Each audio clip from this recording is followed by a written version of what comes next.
지난주 추수감사절을 보내고 여러분들의 삶이 한 주 동안 감사로 채워진 한 주가 되셨습니까?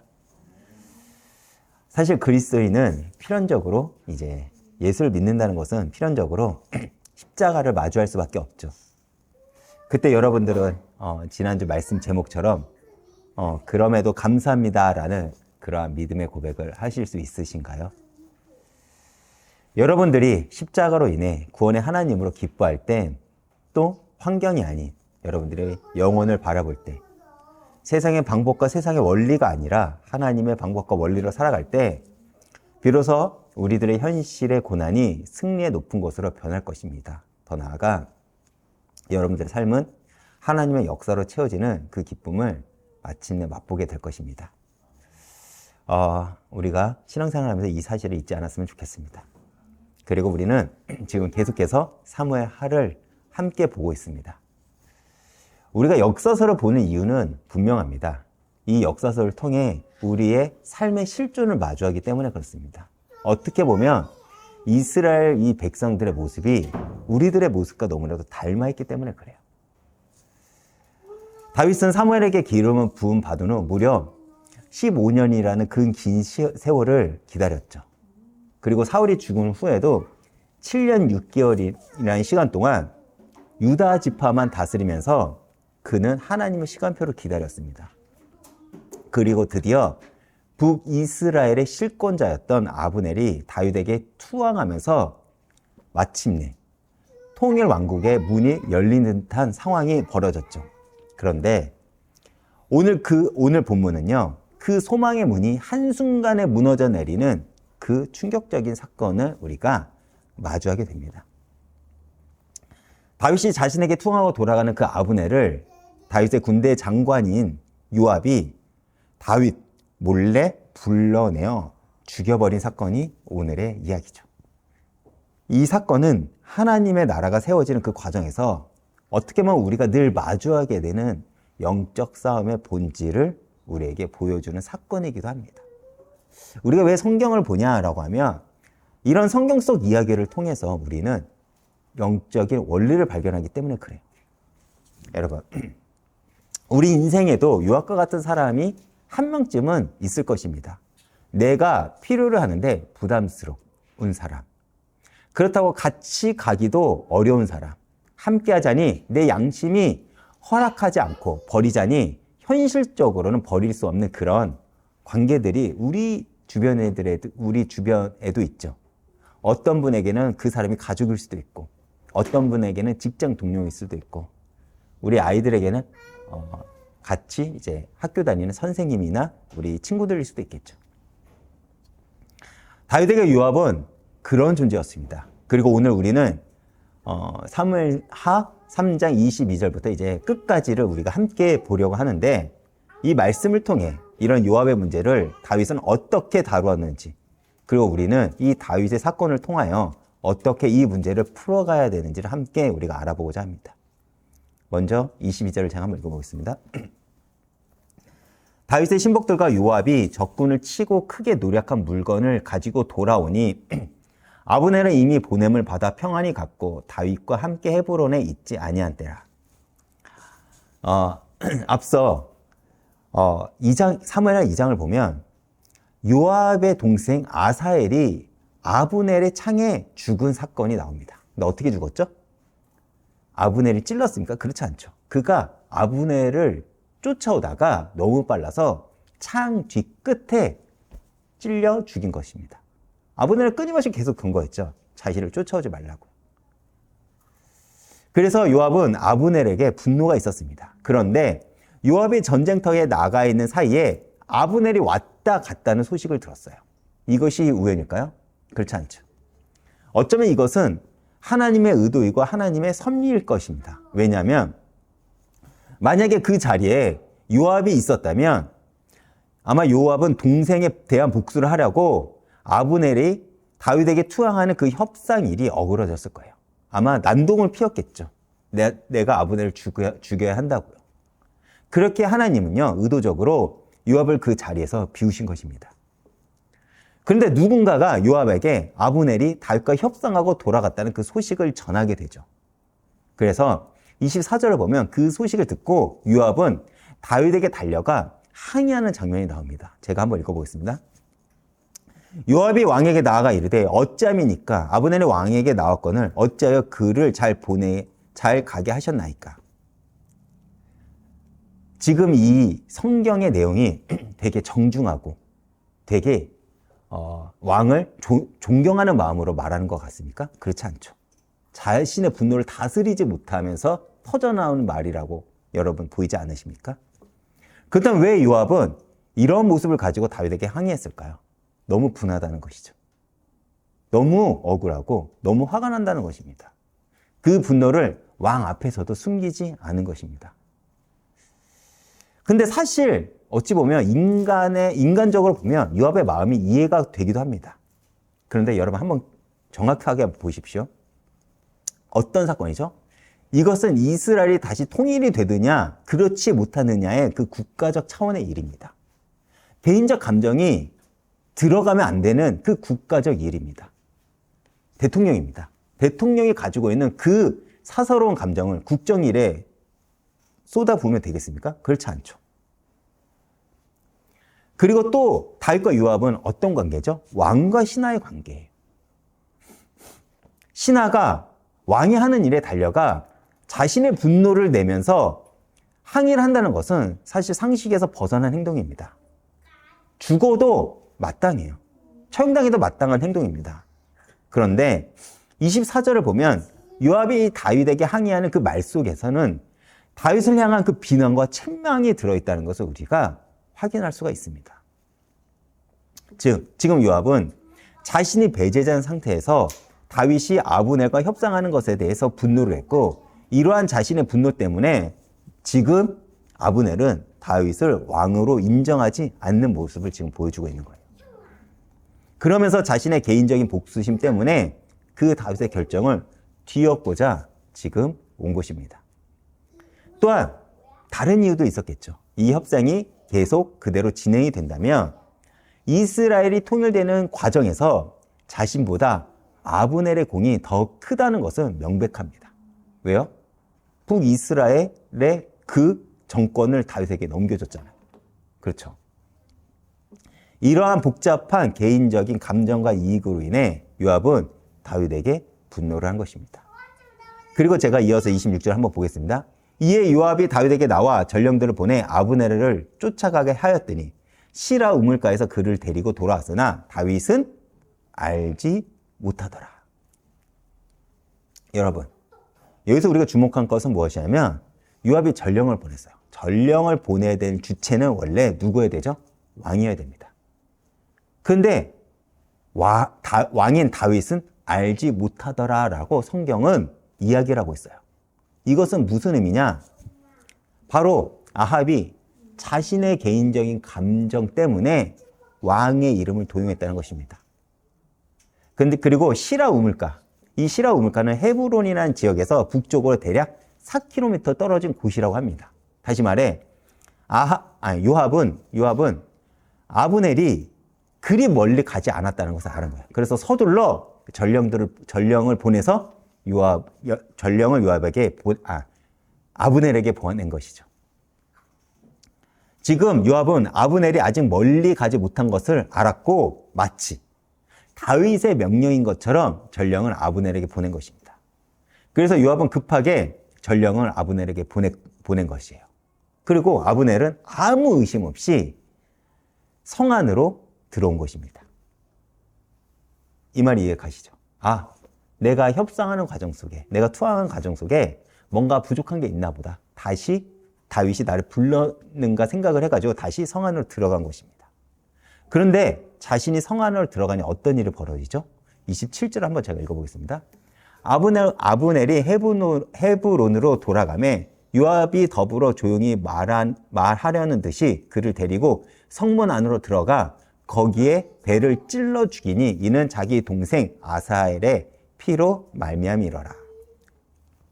여기서 조용하게 말하려는 듯이, 이 말을 원어로는 다베르 바셸리거라고 하는데 그 의미는 어떤 의미를 가지냐면 평화롭게 말하려 하는 듯 이런 의미를 가져요. 다시 말해 성 안으로 들어온 아브넬에게 요압이 뭔가 평화로운 제스처를 가지면서 조용하게 말하는 듯하게 함으로써 아브넬을 방심하겠다는 거예요. 그리고 그때 곧바로 아브넬의 배를 찔러 죽인 것입니다. 왜 이렇게 했을까요? 잘 생각해 보면 아브넬은 군대 장관이에요. 그렇죠? 수많은 전투 경험이 있다는 것입니다. 그렇게 아마 성 안으로 들어왔을 때 곧바로 공격적인 태도를 취하면 아브넬은 자신이 가지고 있는 그 전투 경험을 가지고 아마 어떻게든 그 상황을 빠져나왔을 것입니다. 그래서 요압은 아브넬이 방심하게 만들어 죽여버린 것입니다. 그런데 우리가 여기서 기억해야 될 건 뭐냐면 이 복수는요, 정당한 율법적 복수가 아니었다는 사실이에요. 왜냐? 아까 제가 이전에도 말했지만 아브넬이 요압의 동생 아사헬을 죽인 것은 전투 중 자기 방어였던 거예요. 다시 말해 정당 방위였습니다. 그래서 요압의 이러한 복수는요, 율법적으로는 허용되지 않는 사적인 보복이자 명백하게 살인죄였다는 것입니다. 이 말 이해가시나요? 자신의 감정이 들어가면 안 된다는 거예요. 아브넬은 계속 경고를 했습니다. 자신 쫓아오지 마라, 쫓아오지 마라. 그런데 요압의 동생이 왜 아브넬을 쫓아왔습니까? 공을 세우기 위해서요. 인정받으려고 쫓아가다가 죽게 된 것입니다. 근데 여기서 더 큰 문제는 뭐냐면 그러한 죄에만 머물러 있지 않다는 거예요. 더 큰 죄가 있다는 것입니다. 그것이 무엇이냐? 더 심각한 죄는 다른 곳에 있었습니다. 그것이 무엇이냐면 요압이 살인을 저지른 그 장소가 어디죠? 헤브론입니다. 그렇다면 헤브론은 어떤 곳입니까? 도피성입니다.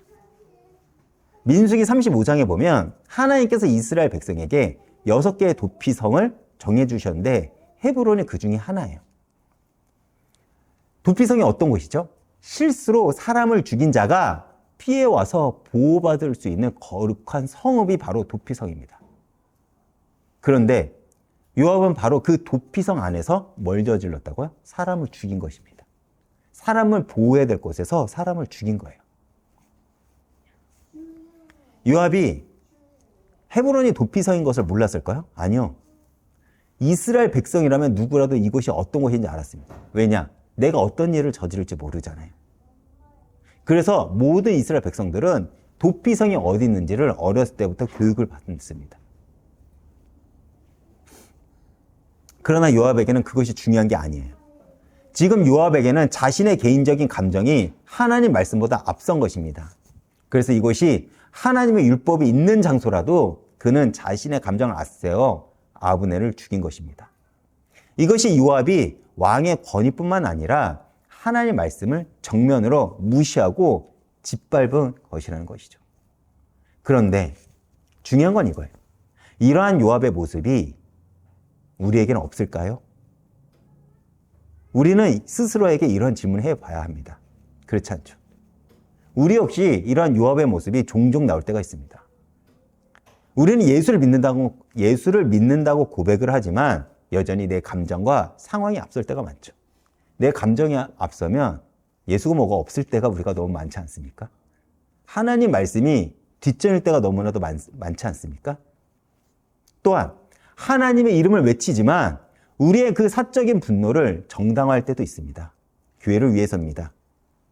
하나님 영광을 위해서입니다 라고 말하지만 실제로는 내 자존심을 위해 싸우고 실제로는 내 권력을 지키려고 위해 싸우고 진리를 위해서입니다 라고 말을 하지만 실제로는 내 고집을 부리는 경우가 너무나도 많다는 것입니다. 사실 교회는 세상의 도피성이 되어야 됩니다. 그래서 세상에서 없는 안식과 평안을 어디서 줘야 된다고요? 교회에서 줘야 됩니다. 그런데 오늘날 교회는 이러한 요압과 같은 모습이 있기에 교회가 세상의 도피성이 되지 못하는 사실을 우리는 마주하고 있습니다. 이렇게 왕의 권위가 바닥에 떨어진 이 절망적인 상황에서 다윗은 요압의 인간적인 뜻에 맞춰 오직 하나님의 공의에 집중하며 어떻게 내가 이스라엘 왕임을 증명했을까요? 28절 제가 한번 보겠습니다. 그 후에 다윗이 듣고 이르되 넬의 아들 아브넬의 피에 대하여 나와 내 나라는 여호와 앞에 영원히 무죄하니. 여러분, 그 사건을 들은 요압이 아브넬을 죽인 그 사건을 들은 다윗의 첫 반응은 무엇입니까? 백성들 앞에서 자신의 결백을 주장하는 것이 아니라 먼저 여호와 앞에서 자신의 무죄를 선언하는 것입니다. 이는 다윗에게 가장 중요한 것은 사람들의 평가가 아니라 하나님 앞에서의 모습이었어요. 나는 하나님 앞에서 당당한가? 정직한가? 내가 하나님 앞에 섰는가? 그것이 다윗에게는 더 중요했다는 것입니다. 그리고 어쩌면 이것이 우리가 가져야 될 마땅한 신앙의 태도가 아닐까라는 생각을 해봅니다. 사실 신앙생활을 하다 보면 많은 이들이 내 신앙이 얼마나 신실한지 타인에게 인정받고자 할 때가 있죠. 그런데 사실 우리가 신앙생활에서 그것은 그리 중요한 것이 아닐 수도 있습니다. 왜냐? 나와 하나님과의 그 관계 속에서 내가 그저 하나님 앞에 서면 됩니다. 내가 마땅히 하나님 앞에 드릴 것을 드리면 된다니까요. 사람들 내가 어떻게 신앙생활을 하는지, 어떻게 예배를 드리는 건지는 두 번째 문제입니다. 내 양심에 비춰서 내가 하나님 앞에 드릴 거를 드렸으면 됐어요. 사실 저는 지금까지 사람들의 시선을 의식하면서 인정받으려는 노력을 했어도 하나님께 마땅히 드려야 할 것을 드리지 못한 저를 최근에 발견했기 때문에 그렇습니다. 말은 기도하라고 했고, 말은 제가 믿음을 이야기했지만 정작 내가 하나님 앞에 마땅히 드려야 될 것을 드리지 않았구나라는 그 생각을 해보게 되었습니다. 그래서 본격적으로 하나님 앞에 서는 기도를 쌓으려고 합니다. 근데 그런 모습이 저에게만 있을까요? 그렇지 않죠. 여러분도 각자의 삶의 자리에서 적당히가 아닌 하나님 앞에 서시길 부탁드리겠습니다. 다시 돌아가 제가 29절 한번 읽어보겠습니다. 그 죄가 요압의 머리와 그의 아버지의 온 집으로 돌아갈지어다. 또 요압의 집에서 백탁병자나 나병 환자나 지팡이를 의지하는 자나 칼에 죽는 자라 양식이 떨어진 자가 끊어지지 아니할지로다 하니라. 다윗이 요압의 가문에 내린 이 저주의 의미가 뭘까요? 백탁병자는 성병을 의미해요. 다시 말해 성병에 걸리면 자녀를 낳을 수가 없습니다. 한마디로 대가 끊어지는 저주를 받는다는 것이죠.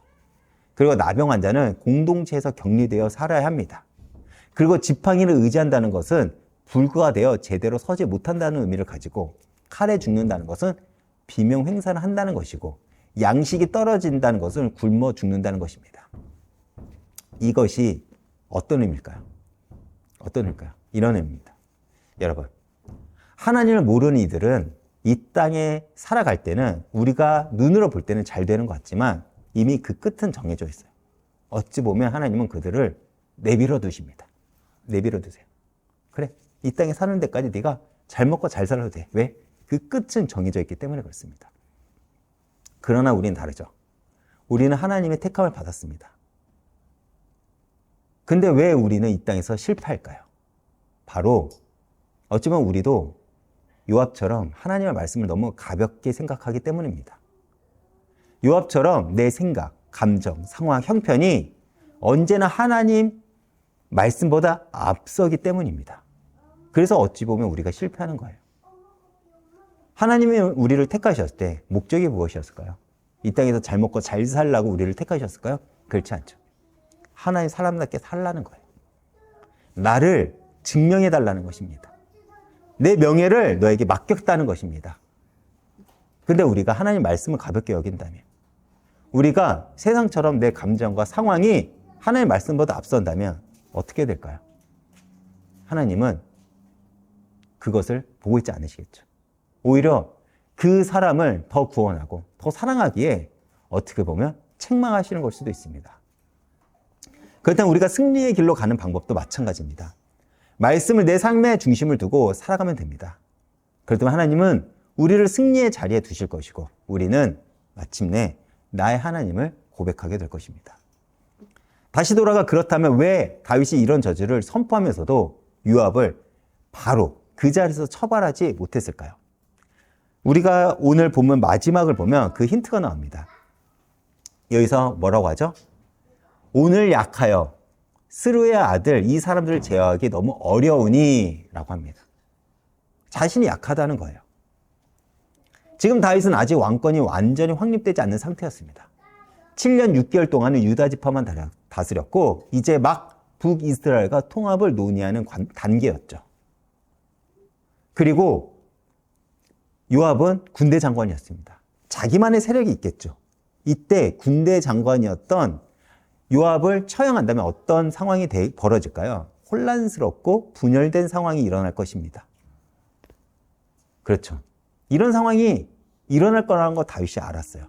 그래서 즉시 처벌하지 않은 것입니다. 그리고 또 다른 이유가 있어요. 이것은 더 중요한 이유입니다. 바로 다윗은 복수로 복수를 갚는 것이 하나님의 방법이 아님을 알았습니다. 요압이 아브넬을 죽인 것이 잘못이라면 다윗이 자신의 그 권위를 훼손하는 것으로, 그 화나는 것으로 요압을 죽이는 것도 또 다른 복수가 될 수 있다는 것을 알았던 거예요. 그래서 다윗은 다른 방법을 선택한 것입니다. 31절과 32절을 제가 한번 보겠습니다. 다른 방법이 무엇이냐? 다윗이 요압과 및 자기와 함께 있는 모든 백성들에게 이르되 너희는 옷을 찢고 굵은 배를 띠고 아브넬 앞에서 애도해라 하니라. 다윗이 상여를 따라 아브넬을 헤브론에 장사하고 아브넬의 무덤에서 왕이 소리 높여 울고 백성도 다 우니라. 다윗의 방법이 뭐죠? 아브넬을 애도하는 거예요. 온 백성들 앞에 얼마 전까지 적군의 군대 장관이었던 아브넬을 애도하는 방법으로 이 문제를 해결하고자 하는 것입니다. 그러면서 다윗이 요압에게 무엇을 명령합니까? 모든 백성들에게 애도하라고 하면서 요압도 이 애도의 행렬에 참여하게 함으로써 요압의 행위가 잘못되었음을 공개적으로 드러내고 있는 거예요.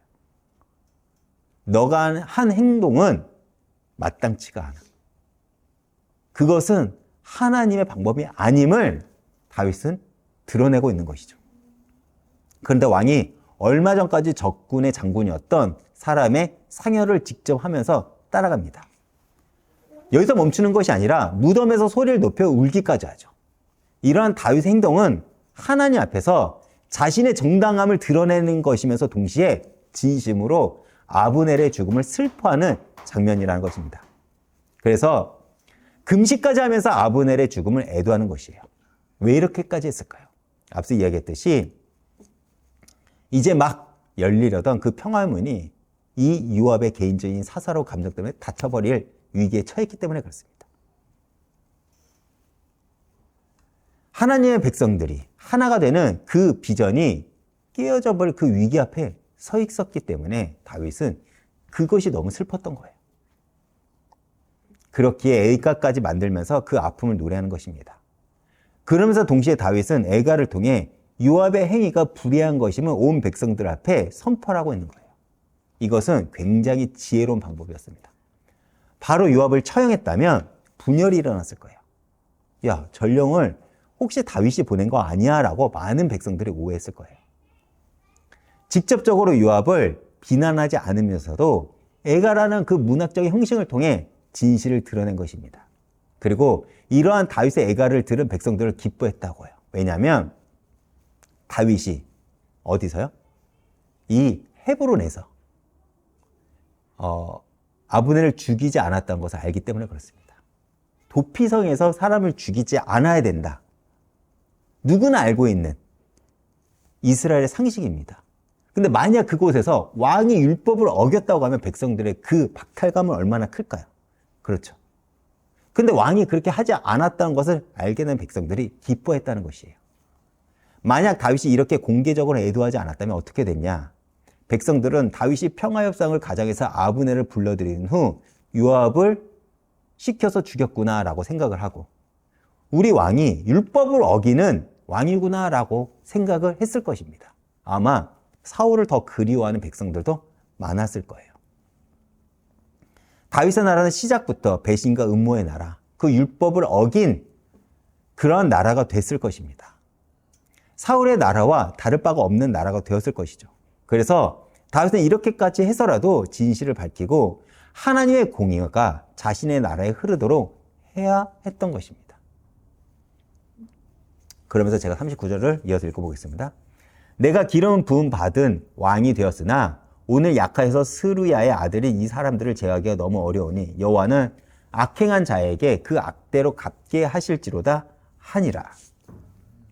우리는 이 고백에서 다윗의 신앙을 우리는 확인할 수 있어요.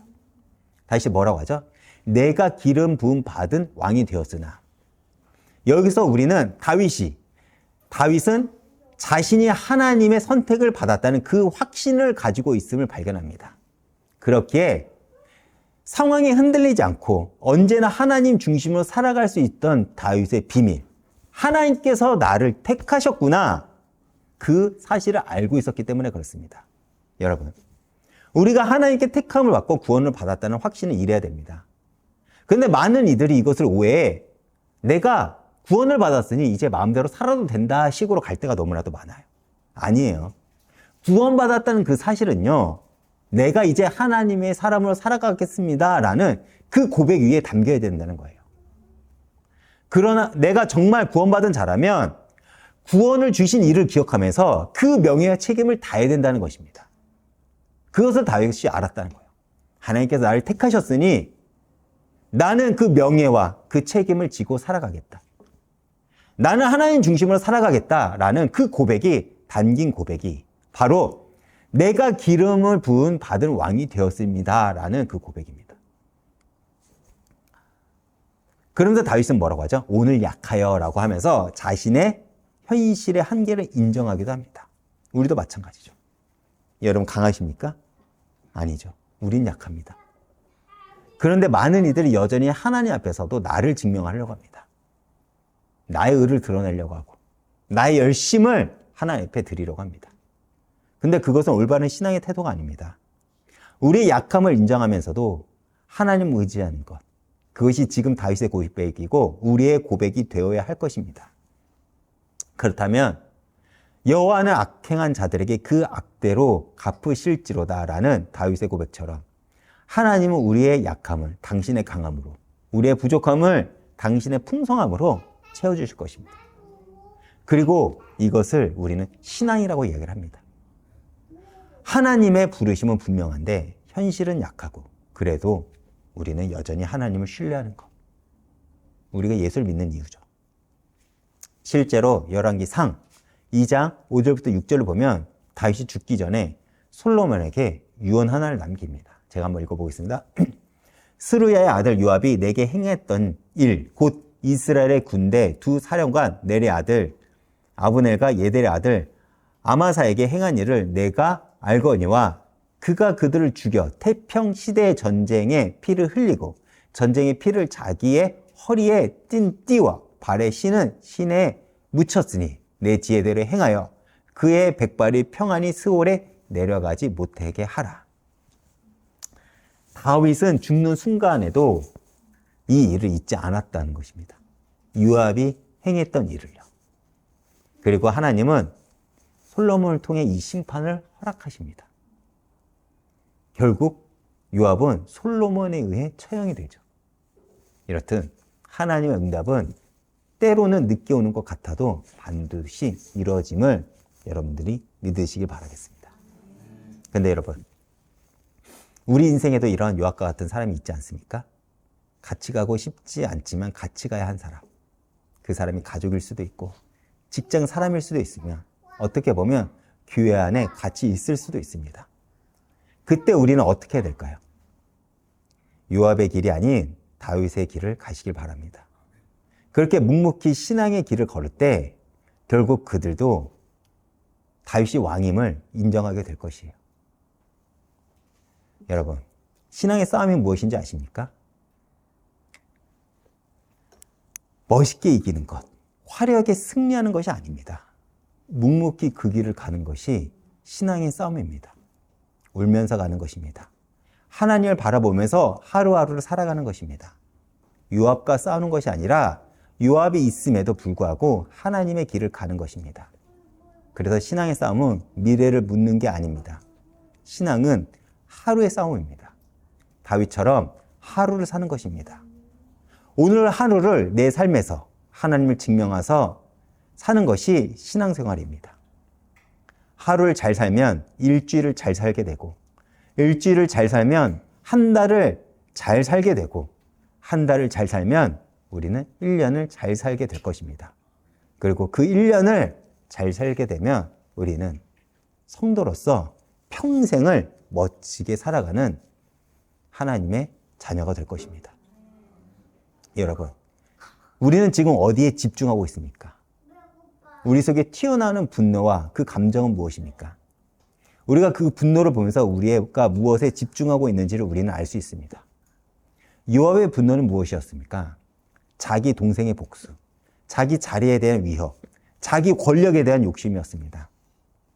개인적인 것에 그는 집중을 한 것입니다. 그런데 다윗이 가졌던 분노는 무엇이었죠? 하나님 나라와 배신과 다시 하겠습니다.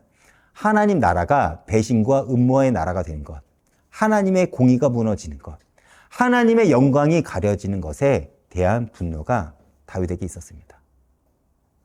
그렇게 다윗은 하나님께 집중을 한 것입니다. 민수기 25장에 비느하스라는 제사장이 나오는 거 여러분 잘 알고 계시죠? 이스라엘 백성들이 모압 여인들과 음행하며 바알 부올 우상을 숭배할 때 비느하스가 하나님을 위해 질투하여 그 악을 제거하는 장면이 나옵니다. 그때 하나님이 뭐라고 하셨습니까? 그가 나의 질투심으로 질투하여 그와 그의 후손에게 영원한 제사장 직분의 언약을 주리니. 이것이 거룩한 분노이고 그 거룩한 분노를 가진 이에게 주는 하나님의 응답입니다. 하나님의 영광이 무너질 때, 하나님의 거룩이 더럽혀질 때 우리는 분노해야 됩니다. 그런데 요압의 분노는 어떤 분노였죠? 자기 중심적인 분노였습니다. 세상 사람들을 향한 분노였죠. 우리의 분노는 그러면 안 됩니다.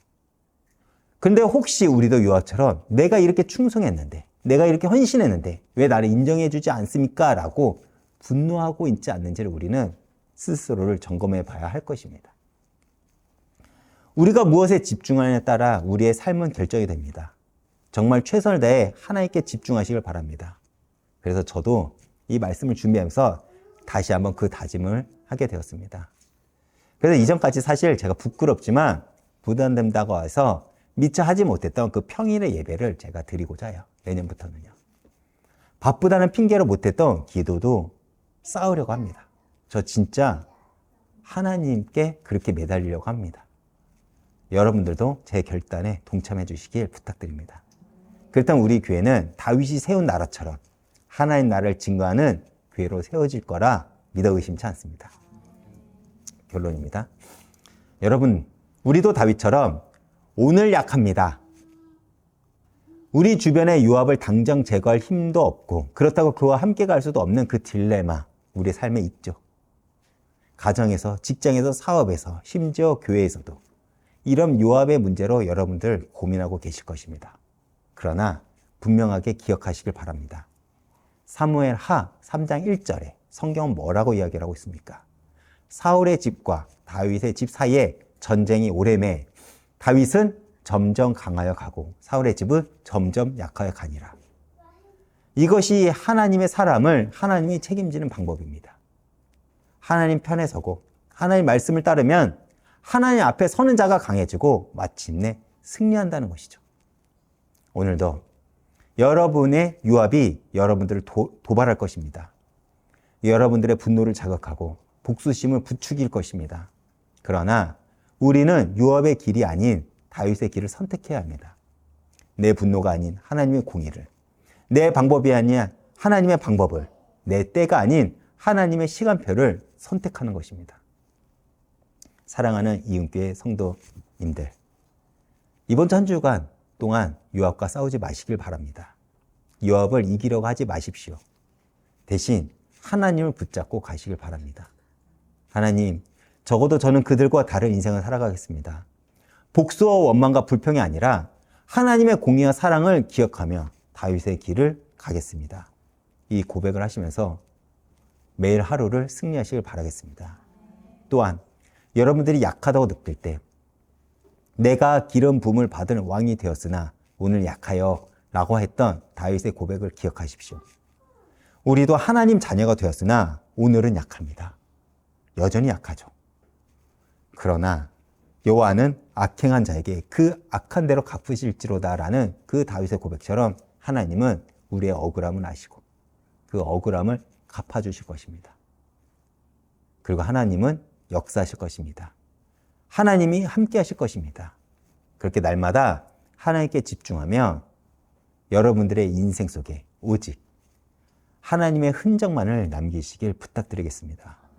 하루하루 하나님을 증명하면서 살아가는 여러분들 되시길, 묵묵히 하나님의 길을 걸어가는 여러분들이 되시기를, 그래서 마침내 점점 강하여 가는 여러분들 되시길 주님의 이름으로 축복드립니다. 제가 이번 주 찬양은 주만 바라볼지라라는 찬양을 준비했습니다. 다윗이 강하고 위대해서 왕이 된 것은 아닙니다.